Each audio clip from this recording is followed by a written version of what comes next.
వాళ్ళ పిఎం మీద వచ్చేవి, వాళ్ళ కుటుంబం మీద వచ్చేవి. దానికి మేము కారణమని చెప్తున్నారు. మాకేటి సంబంధం, మా పార్టీకి ఏటి సంబంధం? ఒక దళిత ఒక బాధితురాలు చెప్పారు. ఆ బాధితురాలు చెప్పింది అవునో కాదని పోలీసులు తేలుస్తారు, చూస్తారు. ఎస్పీ గారు కూడా ఒక నోటీస్ ఇచ్చారు. మేము నిజాయితీగా చేస్తామని చెప్పారు. నిజాయితీ చేసే సంతోషమే. ఎస్పీ గారికి కూడా థ్యాంక్స్ చెప్తాం మేము. దాని మామూలుగా బొద్దు చెల్తారాక ఎవరు మాట్లాడతారు? మీద బొద్దు చెల్తున్నారు. అనేక మహిళా సంఘాలు మాట్లాడారు, అనేక గిరిజన సంఘాలు మాట్లాడారు, ఇది 5వ మహిళా సంఘాలు కూడా మాట్లాడారు. మేమే కాదలేదు, ఎంతోమంది మాట్లాడారు.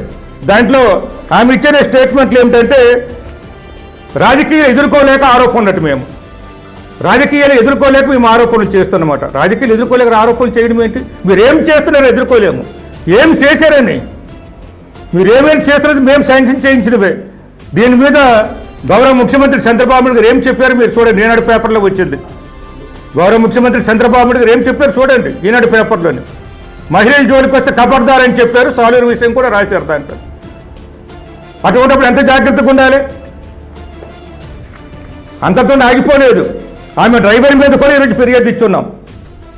ఆమె డ్రైవర్ మీద కూడా, ఆమె డ్రైవర్ అయితే హరైన డ్రైవర్ ఎవరు చేస్తున్నారో ఆయన మీద కూడా ఫిర్యాదు ఇచ్చున్నాం. మరి కొద్ది రోజుల పోతే నేను కూడా ఆమెతో ఉన్న మనుషుల మీద, సొంత మనుషుల మీద నేను ఫిర్యాదు ఇవ్వబోతాను. నా మీద కూడా సరే అసభ్యకరంగా, అవహేళనంగా, అవమానకరంగా మెసేజ్లు పెట్టారు. వాళ్ళ మీద కూడా నేను త్వరలో ఇస్తాను. అది ఇప్పుడు ఇస్తే బాగుంటుందా, మా ప్రభుత్వం వచ్చింది ఇస్తే బాగుంటుందంటే ఒకటి ఆలోచిస్తున్నాను నేను. అంతే. ఈ విధంగా తప్పుడు ఆమె చేసి దాన్ని కప్పిపుచ్చుకోవడానికి జగన్ గారిని తిడితే, రాజేంద్రుని తిడితే, పొసశ్రీవాణి తిడితే, కళావతిని తిడితే నాకు మంచి పేరు వచ్చేస్తుంది, తప్పులన్నీ కూడా ఉప్పులు అయిపోతాయి, చంద్రబాబు నాయుడు గారు, లోకేష్ గారు, పవన్ కళ్యాణ్ గారు నన్ను మంచిగానే చూస్తారు, మంత్రి పదవి పోదు అని ఆలోచన తమ్మున్నారు.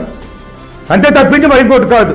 కాబట్టి ఇప్పటికైనా సరైన పనులు నియోజకవర్గానికి కానీ జిల్లాకు కానీ అభివృద్ధి కార్యక్రమాలు చేయండి, గిరిజనులకు మేలు చేయాలని మరి కోరుకుంటూ మా మీద తప్పుడు నిందలు ఇవ్వద్దని మరొకసారి మీకు మనవి చేస్తూ సెలవు తీసుకుంటున్నాను. జై జగన్.